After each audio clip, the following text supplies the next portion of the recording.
बिस्मिल्लाहिर्रहमानिर्रहीम। आज का वीडियो मल्टीपल स्क्लेरोसिस की बीमारी के बारे में है, ख़ास तौर पे उन पेशेंट्स के लिए जो कि इस बीमारी के साथ प्रेग्नेंट हो जाते हैं या प्रेग्नेंट होना चाहते हैं, ताकि वो इसको समझ सकें कि इस दौरान उनको क्या चैलेंजेस फेस करने पड़ सकते हैं। आज की प्रेजेंटेशन शुरू करते हैं। मल्टीपल स्क्लेरोसिस के जो मरीज़ हैं वो ख़ास तौर पर नॉर्दर्न यूरोप में काफ़ी ज़्यादा हैं। पाकिस्तान, साउथ ईस्ट एशिया में नंबर ऑफ़ पेशेंट्स कम हैं, या ये नंबर ऑफ़ पेशेंट्स जो हैं डायग्नोज नहीं सही हो पाते, जो कि एक पॉसिबिलिटी हो सकती है कि यहाँ पे इतने ज़्यादा मल्टीपल स्क्लेरोसिस या डीमाइलिनेटिंग डिसऑर्डर्स के पेशेंट देखने को नहीं मिलते। आमतौर पे 40% ख़वातीन जिनको माइल्ड मल्टीपल स्क्लेरोसिस है प्रेग्नेंट होने से पहले, और वो अगर कोई दवाई यूज़ नहीं कर रही हैं, तो ज़्यादा चांस है कि उनको प्रेगनेंसी के दौरान भी किसी एडिशनल ट्रीटमेंट की ज़रूरत नहीं पड़ेगी, और प्रेगनेंसी के बाद, डिलीवरी के बाद भी किसी दवाई की एडिशनली ज़रूरत नहीं पड़ेगी। चूँकि ओवर द टाइम काफ़ी मेडिसिन अब अवेलेबल हो गई हैं, और ख़वातीन जिनको मल्टीपल स्क्लेरोसिस की बीमारी है वो प्रेग्नेंट होने में कंफर्टेबल महसूस करती हैं। तो लास्ट 10 इयर्स में जो पेशेंट्स मल्टीपल स्क्लेरोसिस के साथ प्रेग्नेंट हुए हैं उनकी तादाद बढ़ रही है, इसलिए आज का टॉपिक बहुत अहम है। तो 33% ख़वातीन इस बीमारी के साथ प्रेग्नेंट होती हैं। इस वक्त तकरीबन 15 मुख्तलिफ दवाइयाँ मार्केट में अवेलेबल हैं जिनको इस्तेमाल किया जा सकता है। हर दवाई के अपने फ़ायदे और नुकसानात हैं, जो कि आप अपने फिजिशियन या न्यूरो फिजिशियन या MS स्पेशलिस्ट के साथ डिस्कस कर सकते हैं। इस स्लाइड में दिखाया गया है कि कौन सी उन दवाइयों में से ऐसी दवाइयाँ हैं जो ज़्यादा खतरनाक हैं। तो जो दवाई जिसमें सबसे ज़्यादा बच्चे को नुकसान हो सकता है हमल के दौरान, वो है टेरिफ्लुनामाइड, जो कि अबाजियो के नाम से है। इसके अलावा दूसरी दवाई है फिंगोलिमोड। ऐसी दवाइयाँ जिनको अगर हम हमल के दौरान रोक दें तो हमल में ज़्यादा शदीद बीमारी का अटैक हो सकता है। ऐसी जो दवाइयाँ हैं उनमें नटालिज़ुमैब और फिंगोलिमोड शामिल हैं। ऐसी दवाइयाँ जिनसे किसी हद तक रिस्क इन्वॉल्व है कि बच्चे को नुकसान हो सकता है, उनमें डाइमिथाइल फ्यूमारेट या अल्टुज़ुमैब शामिल हैं। मल्टीपल स्क्लेरोसिस के मरीजों में ये जानना बहुत ज़रूरी है कि उनकी बीमारी कैसे बढ़ेगी, और क्या ये इतनी बढ़ जाएगी कि उनको डिसेबिलिटी हो जाए या व्हीलचेयर की ज़रूरत पेश आ जाए या डिपेंडेंसी हो जाए।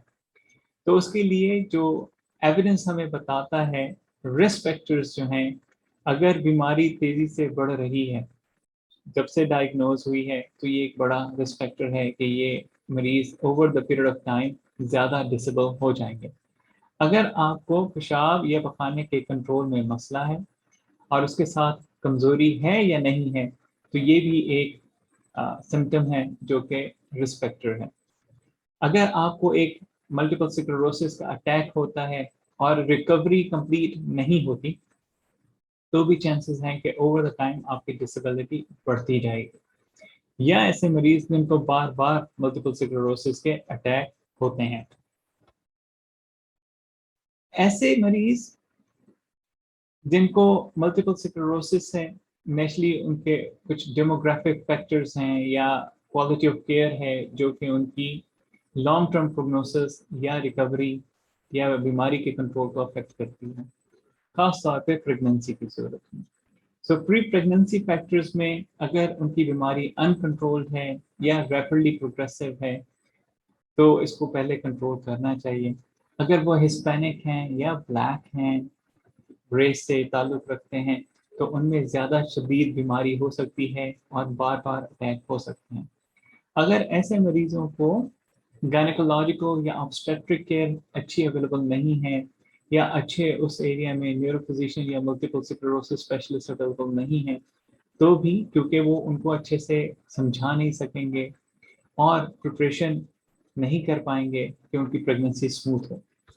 ड्यूरिंग प्रेगनेंसी फैक्टर ऐसे पेशेंट्स के प्रोग्नोसिस को अफेक्ट करते हैं वो हैं इन्फेक्शंस जो कि दवाइयों की वजह से हो जाती है, क्योंकि बहुत सारी दवाइयाँ इम्यूनोसप्रेसेंट हैं और उसकी वजह से इन्फेक्शन होने के चांसेस होते हैं। इसके अलावा ये भी देखा गया कि ऐसे मरीजों में हाई ब्लड प्रेशर या प्री क्लैम्पशिया की कंडीशन हो सकती है और दिल के मसाइल भी हो सकते हैं हमल के दौरान। डिलीवरी के बाद ऐसे मरीजों में अगर ख़ास तौर पे आप ब्रेस्ट फीडिंग करें तो उसका फ़ायदा होता है, लेकिन अगर आप ब्रेस्ट फीडिंग ना करें या इन जनरल पहले 3 से 4 महीनों में रिलैप्स या अटैक के चांसेस ज़्यादा होते हैं।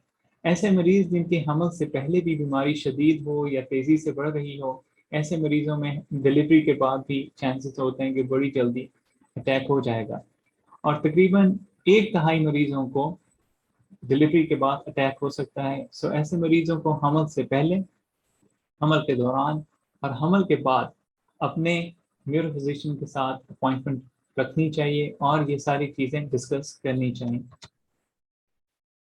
बच्चे के बहुत सारे मसाइल हो सकते हैं, जैसे हमने पहले भी डिस्कस किया कि माँ को भी हो सकते हैं और बच्चों को भी। ख़ास तौर पे ऐसी ख़वातीन जिनको मल्टीपल स्क्लेरोसिस हैं और वो दवाइयाँ इस्तेमाल कर रही हैं या उनकी बीमारी शदीद है और उनको हमल के दौरान भी दवाई इस्तेमाल करनी पड़ती है, तो ऐसे मरीज़ों में जो बच्चा है वो अपनी उम्र के हिसाब से छोटा होगा, उसकी ग्रोथ प्रॉपर नहीं होगी या अबॉर्शन हो सकती है, या जो बच्चों की हड्डियाँ हैं वो सही से नहीं बनेंगी, या हो सकता है कि वो बच्चा नॉर्मल पैदा ना हो या पैदाइश के वक्त ज़िंदा ना हो। इसके अलावा ये भी हो सकता है कि वो बच्चे पैदा हों लेकिन वो सही से नॉर्मल बच्चों की तरह लर्न ना कर सकें या प्रोग्रेस ना दिखा सकें स्कूल में। इसके अलावा उनमें बी सेल की कमी हो सकती है जिसकी वजह से काफ़ी सारे मसाइल दरपेश आ सकते हैं। जैसे मैंने कहा कि ऐसी ख़वातीन को हमल से पहले अपने डॉक्टर से अपॉइंटमेंट रखनी चाहिए। उसमें जो चीज़ें डिस्कस करने की ज़रूरत है उसमें विटामिन सप्लीमेंटेशन है, ख़ास तौर पे फोलिक एसिड और मल्टीविटामिन भी यूज़ किए जा सकते हैं हमल से पहले। ऐसे मरीज़ों को विटामिन डी का लेवल चेक करना चाहिए और कोशिश ये करनी चाहिए कि वो अबव नॉर्मल हो। उसके बावजूद इन पेशेंट्स में 1000 से 4000 यूनिट विटामिन डी की सप्लीमेंटेशन डेली बेसिस पे करनी चाहिए। पाकिस्तान में ख़वातीन स्मोकिंग कम करती हैं लेकिन स्टिल करती हैं, तो ऐसी ख़वातीन जिनको मल्टीपल स्क्लेरोसिस है उनको स्मोकिंग छोड़ देनी चाहिए, ख़ास तौर पे हमल से पहले। और जनरली डॉक्टर ये एडवाइस करते हैं कि स्मोकिंग आपकी सेहत के लिए अच्छी नहीं है। डॉक्टर को चाहिए कि वो ऐसे पेशेंट्स को अपने क्लिनिक में एंग्जाइटी और डिप्रेशन के लिए स्क्रीन करे और अगर ज़रूरत है तो दवाई दे, जिसके लिए ट्राइसाइक्लिक एंटी डिप्रेसेंट या selective serotonin reuptake inhibitors use किए जा सकते हैं। ऐसे पेशेंट्स के साथ हर क्लिनिक विजिट में डिस्कशन होनी चाहिए रिगार्डिंग कंट्रासेप्शन यूज़। हर तरह के कंट्रासेप्टिव्स मल्टीपल स्क्लेरोसिस के साथ यूज़ किए जा सकते हैं। पहले ये कंसर्न था कि हार्मोनल कंट्रासेप्टिव्स की वजह से शायद ऐसे पेशेंट को रिलैप्स हो जाए, लेकिन ये रिसर्च ने साबित किया है कि ऐसा मामला नहीं है। सो हर तरह का कंट्रासेप्शन यूज़ किया जा सकता है। ऐसे मरीजों के साथ उनकी फैमिली हिस्ट्री, क्या चांसेस हैं कि उनके बच्चों में बीमारी आ सकती है और उनकी डिजीज सेवेरिटी के बारे में डिस्कस करना चाहिए और उसके मुताबिक उनकी मेडिसिन एडजस्ट करनी चाहिए। और अगर वो पेशेंट्स प्लान करें कि उन्हें हमल की तरफ जाना है तो उनकी जो कंट्रासेप्शन है उसको हार्मोनल से बैरियर कंट्रासेप्शन की तरफ शिफ्ट कर देना चाहिए ताकि उनके मेंस्ट्रुअल साइकिल रेगुलेट हो जाएं और उसके बाद एक वॉश आउट पीरियड होता है जिसके बाद ये पेशेंट्स जो हैं प्रेगनेंसी के लिए प्लान कर सकते हैं। उस वॉश आउट पीरियड के बारे में भी मैं अभी बात करूँगा। और अगर ऐसे मरीज 3 से 6 महीने कोशिश करने के बावजूद भी प्रेग्नेंट ना हो पाए तो उनको फर्टिलिटी क्लिनिक में दिखाना चाहिए। इसके अलावा ऐसे पेशेंट्स में हमल से पहले उनकी जो दवाइयाँ हैं उसकी एडजस्टमेंट रिक्वायर्ड होती है, क्योंकि कुछ दवाइयाँ हमल में काफ़ी ख़तरनाक हैं, कुछ थोड़ी ख़तरनाक हैं और कुछ सेफ हैं, लेकिन हर दवाई के फ़ायदे और नुकसानात हैं। اور کوئی دوائی زیادہ فائدہ دیتی ہے ملٹیپل اسکلیروسس کے لیے لیکن ہو سکتا ہے کہ حمل کے لیے اچھی نہ ہو۔ جنرلی جتنی بھی دوائیاں ہیں ان کو حمل کے ٹائم پہ روک دیا جاتا ہے، اور ایٹ لیسٹ 5 ہاف لائفس ان دوائیوں کی گزر جانی چاہیے، اس کے بعد مریض کو پریگننٹ ہونے کی کوشش کرنی چاہیے، ایکسیپٹ ایک دوائی ہے ٹیریفلونامائڈ جس کو اباجیو بھی بولتے ہیں، کیونکہ یہ دوائیوں میں سب سے زیادہ خطرناک ہے اور اس کے سب سے زیادہ پریگننسی ریلیٹڈ سائیڈ افیکٹس ہیں۔ کوشش یہ کرنی چاہیے کہ حمل سے پہلے بیماری اچھے سے کنٹرول ہو تاکہ حمل کے دوران اور حمل کے بعد بھی ایک دم سے اٹیک نہ ہو۔ مریض کے ساتھ جینیٹک رسک ڈسکس ہونا چاہیے اور ان کی ایکسپیکٹیشنز کو سیٹ کرنا چاہیے تاکہ انہیں اندازہ ہو کہ حمل کے دوران اور اس کے بعد کیا مسائل درپیش ہو سکتے ہیں۔ جہاں تک کنٹراسیپشن کی بات ہے، جیسے میں نے کہا کہ ہر طرح کا کنٹراسیپٹیو میئر یا طریقہ استعمال کیا جا سکتا ہے، یوزلی ہارمونل آئی یو ڈی استعمال کیے جاتے ہیں۔ ٹیریفلونامائڈ جیسے میں نے کہا کہ سب سے خطرناک دوائی ہے اور یہ خواتین میں یوز نہیں کرنی چاہیے کیونکہ اور اچھی آپشنز بھی اویلیبل ہیں، اس کے بچوں سے ریلیٹڈ سائیڈ افیکٹ سب سے زیادہ ہیں، تو یہ دوائی استعمال کرنے سے بچنا چاہیے۔ جو ڈیزیز ماڈیفائنگ تھراپی ہے وہ آپ سیلف انجیکٹیبل ہے جو آپ خود لگا سکتے ہیں، جن میں انٹرفیرونس اور گلیٹرامر ہے۔ اس کے علاوہ وہ دوائیاں ہیں جو کہ اورل فارم میں ہیں یا گولی کی فارم میں ہیں اور آپ وہ خود سے گھر پہ کھا سکتے ہیں، جس میں فیومریٹ ہے، ٹیریفلونامائڈ ہے، کلیٹریبین ہے، فنگالمور ہے، سپونیمور ہے، اوزانیمور ہے۔ اس کے علاوہ وہ دوائیاں جو آپ کو کلینک پہ جا کے یا انفیوژن سینٹر میں جا کے لگوانی ہوتی ہیں، ان میں اکریلزمیب ہے، ریٹوکسیمیب ہے، اوفیٹومومیب ہے، المتزومیب ہے یا میٹالزومیب ہے۔ جیسے میں نے کہا کہ دوائیاں پری پریگننسی ٹائم میں ایڈجسٹ کرنے کی ضرورت ہوتی ہے اور اس کے لیے ایک واش آؤٹ پیریڈ دینا ہوتا ہے تاکہ اس کے بلڈ لیول اس لیول پہ آ جائیں کہ اگر حمل ٹھہر جائے تو بچے میں مسئلہ نہ ہو۔ تو واش آؤٹ ایک تو جو کمپنی ریکمینڈ کرتی ہے، اور ایک واش آؤٹ بیسڈ آن جو ہم دوائی سے ریلیٹڈ جانتے ہیں کہ وہ کتنی جلدی جسم سے خارج ہو جاتی ہے۔ نیکسٹلی جو پر لیبل میڈیسن واش آؤٹ ہے وہ تھوڑا سا زیادہ ہوتا ہے کیونکہ کمپنیز کی کوشش ہوتی ہے کہ مریض میں کوئی بھی ایسا مسئلہ نہ ہو کہ ان کی دوائی بین ہو جائے۔ اسی لیے اب انٹرفرون بیٹا اور گلیٹرامر ایسیٹیٹ یہ جب تک حمل ٹھہرتا ہے یا جب تک کنفرم ہوتا ہے تب تک یوز کی جا سکتی ہیں کیونکہ یہ دونوں ریلیٹیولی سیف ہیں، لیکن یہ ماڈریٹ ایفیکیسی میڈیسن ہے۔ ٹیریفلونامائڈ جیسے میں نے کہا کہ سب سے خطرناک میڈیسن ہے اور اس کے لیے ریکوائرڈ ہے کہ جب مریض یہ سوچ لے کہ انہوں نے حمل کی طرف جانا ہے تو ایکسلریٹڈ ایلیمینیشن یعنی جلدی سے اس کو جسم سے نکالنے کی ضرورت ہوتی ہے، ورنہ ایک لمبے عرصے تک آپ کو انتظار کرنا ہوگا کیونکہ یہ دوائی جسم سے خارج ہونے میں ٹائم لیتی ہے جو کہ سال سے زیادہ بھی ہو سکتا ہے۔ اس کے علاوہ S1P ریسپٹر ماڈولیٹرز ہیں، ان کا پر لیبل واش آؤٹ ٹائم اور پر فارماکوکینیٹک واش آؤٹ ٹائم 2 months ہے۔ سو یہ دوائی روکنے کے 2 مہینے کے بعد مریض کو حمل کی طرف جانا چاہیے۔ ڈائمیتھائل فیومریٹ ایک اور ریلیٹیولی سیف میڈیسن ہے اور جب تک حمل نہیں ٹھہر جاتا یا کنفرم ہوتا تب تک یہ دوائی استعمال کی جا سکتی ہے۔ اسی طرح کلیٹریبین کا واش آؤٹ پیریڈ پر لیبل 6 months ہے اور پر فارماکوکینیٹک 4 months ہے۔ المتزومیب ایک ہائی ایفیکیسی میڈیسن ہے، اس کا واش آؤٹ ٹائم پر لیبل اور پر فارماکوکینیٹک 4 months ہے۔ اوکریلزمیب پاکستان میں ایزیلی اویلیبل ہے اور اس کا واش آؤٹ ٹائم پر لیبل 6 months ہے اور پر فارماکوکینیٹک 2 months ہے۔ میٹالزومیب ایک اور کافی ایفیکیسیس میڈیسن ہے اور اس کا واش آؤٹ پر لیبل 3 months ہے اور پر فارماکوکینیٹک فارماکوڈائنامک یہ دوائی جب تک حمل ہوتا ہے تب تک یوز کی جا سکتی ہے، لیکن اس میں کچھ پریکاشنز لینے کی ضرورت ہے جو کہ میں بھی آپ سے ڈسکس کروں گا۔ جب ڈلیوری ہو جائے تو مریض کو دوبارہ ڈاکٹر کو دکھانا چاہیے اور مائلڈ ایکسرسائز شروع کرنی چاہیے اور اس کو آہستہ آہستہ امپروو کرنا چاہیے۔ ایسے مریضوں میں اپنے بچے کے ساتھ بانڈنگ اور فیڈنگ ایشو ہو سکتے ہیں جن میں ان کو ہیلپ دینی چاہیے۔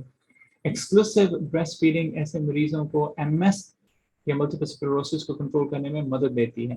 حمل اٹسیلف بھی मल्टीपल स्क्लेरोसिस की बीमारी को कंट्रोल करने में मदद देती है। इसीलिए रिकमेंड यही किया जाता है कि हमल से पहले या हमल के टाइम पे सारी दवाइयाँ रोक दी जाएँ। अगर मरीज सो नहीं पा रहा तो उसको एड्रेस करने की ज़रूरत है, गाइड करने की ज़रूरत है। अगर कोई सोशल प्रेशर है तो सोशल प्रेशर को एड्रेस करने की, डिप्रेशन को एड्रेस करने की ज़रूरत है, ताकि ये मरीज़ डिप्रेशन में ना जाएँ। इसके अलावा अगर फिर भी मरीज़ को अटैक हो जाता है तो विदाउट कॉन्ट्रास्ट एमआरआई किया जा सकता है, ये देखने के लिए कि डिजीज़ एक्टिविटी कैसी है। अगर हमल से पहले डिजीज़ एक्टिव है या सीवियर है तो हमल के फ़ौरन बाद एमआरआई करके देखा जा सकता है कि बीमारी अभी किस लेवल पे है, और उसको पुराने एमआरआई के साथ कंपेयर किया जा सकता है और हाई एफिकेसियस मेडिसिन शुरू की जा सकती है। ब्रेस्ट फीडिंग जैसे मैंने कहा कि बहुत अहम है, इसमें काफ़ी तरीके किए जा सकते हैं। ख़ास तौर पे अगर एक्सक्लूसिव ब्रेस्ट फीडिंग की जाए for the first few months up to 6 months, और उसके बाद रैपिड वीन करके या रोक के, और उसके बाद शॉर्ट थेरेपेटिक लैग के साथ highly efficacious disease modifying therapy इस्तेमाल की जा सकती है। इसके अलावा वो भी दवाइयाँ इस्तेमाल की जा सकती हैं जो कि ब्रेस्ट मिल्क में स्क्रीट नहीं होती हैं। ख़ास तौर पे जो दवाइयाँ हैं वो ग्लैटरम रेसिटेट है और इंटरफ्रॉन है, जो कि बहुत थोड़ी क्वांटिटी में स्क्रीट होता है। इसके अलावा एक ऑप्शन ये भी हो सकती है, खासतौर पे वो ख़वातीन जो काफ़ी हमल को लेके परेशान होती हैं, कि उनको कोई दवाई ना दी जाए ब्रेस्ट फीडिंग के दौरान, और सिर्फ वो मंथली स्टेरॉइड्स या ग्लूकोकॉर्टिकॉइड्स की डोजेजेस उनको दी जाएँ, ताकि एक बीमारी दोबारा फ्लेयर ना करे। जैसे मैंने कहा कि ग्लैटरम एसिटेट और इंटरफ्रॉन बीटा जो हैं, ये ब्रेस्ट मिल्क में बहुत थोड़ी मिकदार में होते हैं या नहीं होते, इसलिए इनके साथ माँ जो है वो दूध पिला सकती है। मेथालिज़ुमैब की 2 to 5% डोज एक्सक्रीट होती है, और उसकी वजह से हो सकता है कि बेबी में वैक्सीनेशन का रिस्पांस प्रॉपर ना आए या बेबी को इन्फेक्शन हो जाए, इसलिए ये कॉशियसली यूज़ करनी चाहिए। सिमिलरली ओक्रेलिज़ुमैब में भी इन्फेक्शन हो सकती है और वैक्सीन का रिस्पांस पुअर हो सकता है, तो इसको भी कॉशन के साथ ब्रेस्ट फीडिंग के दौरान इस्तेमाल किया जा सकता है, खास तौर पे ऐसे मरीजों में जिनमें डिजीज एक्टिविटी हाई है। डायमेथाइल फ्यूमेरेट, S1P मॉड्यूलेटर, टेरिफ्लोनामाइड, क्लैड्रिवीन, इन पे ह्यूमन स्टडीज नहीं हुई हैं। एनिमल स्टडीज में देखा गया कि इनके काफ़ी हाई वॉल्यूम स्क्रीट होते हैं और ये बच्चों में प्रॉब्लम कर सकती हैं इवन ब्रेस्ट फीडिंग के दौरान, तो इसलिए इन दवाइयों को रिकमेंड नहीं किया जाता ब्रेस्ट फीडिंग के दौरान। मैं ये रिकमेंड करूँगा कि हम पाकिस्तान में भी प्रेगनेंसी रजिस्ट्री डेवलप करें, क्योंकि वो डाटा हेल्प करता है इंटरनेशनली भी ये देखने में कि कौन कौन सी दवाइयाँ सेफ हैं और किस हद तक सेफ हैं, ताकि हम मरीजों को अकॉर्डिंगली गाइड किया जा सके। ग्लैटरम एसीटेट जो कि सबसे सेफेस्ट दवाई है हमल के दौरान और ब्रेस्ट फीडिंग के दौरान, उससे अब तक 4000 एक्सपोज प्रेगनेंसीज रिपोर्ट हुई हैं और उनको स्टडी किया गया है, और फाइनली इस कंक्लूजन पे पहुंचा गया है कि ये रिलेटिवली सेफ मेडिसिन। इंटरफ्रॉन से अब तक 1200 एक्सपोज प्रेगनेंसीज हुई हैं, और अगेन ये भी रिलेटिवली सेफ मेडिसिन है। रिटुक्सीमैब ये मोनोक्लोनल एंटीबॉडीज जिसमें ओक्रेलिज़ुमैब, ओपाटुमुमैब, नेटालिज़ुमैब शामिल हैं, इनमें 400 एक्सपोज प्रेगनेंसीज हुई हैं और इनके रिलेटिवली साइड इफ़ेक्ट्स हैं। सो अनलेस रियली नीडेड ये चीज़ें या ये मोनोक्लोनल एंटीबॉडीज हमल के दौरान रिकमेंड नहीं की जाती। लेकिन अगर कोई पेशेंट ऐसा है जो कि अपनी बीमारी की वजह से हमल से पहले नेटालिज़ुमैब ले रहा है, और अगर उस दवाई को रोक दिया गया है at the time of conception, तो देखा गया है कि उनमें से 40% मरीजों में बीमारी का अटैक हमल के दौरान हो सकता है, और 10 से 15% मरीजों में डिसेबिलिटी रह जाती है, जो कि अच्छी बात नहीं है। तो इसके 2-3 तरीके हैं। एक तो ये कि अगर आप हमल से पहले नेटालिज़ुमैब को स्विच कर लें रिटुक्सीमैब पे, और उसके बाद एटलीस्ट 6 मंथ्स दें, और उसके बाद मरीज हमल की कोशिश करें। दूसरा तरीका ये है कि नेटालिज़ुमैब को 30th वीक पे स्टॉप किया जा सकता है, और इस दौरान माँ और बच्चे को मॉनिटर करने की ज़रूरत होती है। फाइनली ये भी किया जा सकता है कि अगर इस दौरान माँ को कोई अटैक या फ्लेयर होता है तो ग्लूकोकॉर्टिकॉइड्स पल्स थेरेपीज यूज़ की जा सकें। रिकमेंडेशंस according to 2022 ये हैं कि पेशेंट्स को anti-CD20 थेरेपी की तरफ स्विच कर दिया जाए, کیونکہ یہ ریلیٹیولی سیف ہیں، اسپیشلی ان پیشنٹس میں جن میں ہائی ڈیزیز برڈن ہے یا ڈیزیز ان کی ایکٹیو ہے۔ کنٹرسیپشن اینڈ فرٹیلیٹی ایشوز ہر وزٹ کے دوران ڈسکس ہونے چاہیے، اور جب ماں یہ پلان کرے کہ میں حمل کی طرف جانا چاہتی ہوں تو ان سے ڈیٹیل ڈسکشن ہونی چاہیے regarding genetics and what to expect during pregnancy. Teriflunomide خواتین میں تو ضرور استعمال نہیں کرنی چاہیے، لیکن ایون مرد ملٹیپل اسکلیروسس پیشنٹس میں بھی یہ استعمال نہیں کرنی چاہیے۔ لوکل پریگنینسی رجسٹری ڈیولپ کرنی چاہیے، اور ہمیں یہ کوشش کرنی چاہیے کہ پاکستانی مارکیٹ میں دوسرے بھی ڈیزیز ماڈیفائنگ تھراپیز اویلیبل ہوں، خاص طور پہ ڈیٹرم اور ایسیپیٹ، جو کہ pregnancy and breast feeding safe ہیں، مانا کہ وہ ماڈریٹلی افیکٹو میڈیسن ہیں اور کچھ مریضوں میں وہ کافی ہیلپ فل ثابت ہو سکتی ہیں۔ امید ہے کہ اس لیکچر سے ان مریضوں کو جو ملٹیپل اسکلیروسس کی بیماری کے ساتھ ہیں اور پریگننٹ ہونا چاہتے ہیں، یا ان ڈاکٹرز کو ہیلپ ملے گی جو اس بیماری کے بارے میں مزید جاننا چاہتے ہیں اور ان کے پاس تمام ریسورسز اویلیبل نہیں ہیں، تاکہ وہ اپنے مریضوں کو گائیڈ کر سکیں۔ بہت شکریہ۔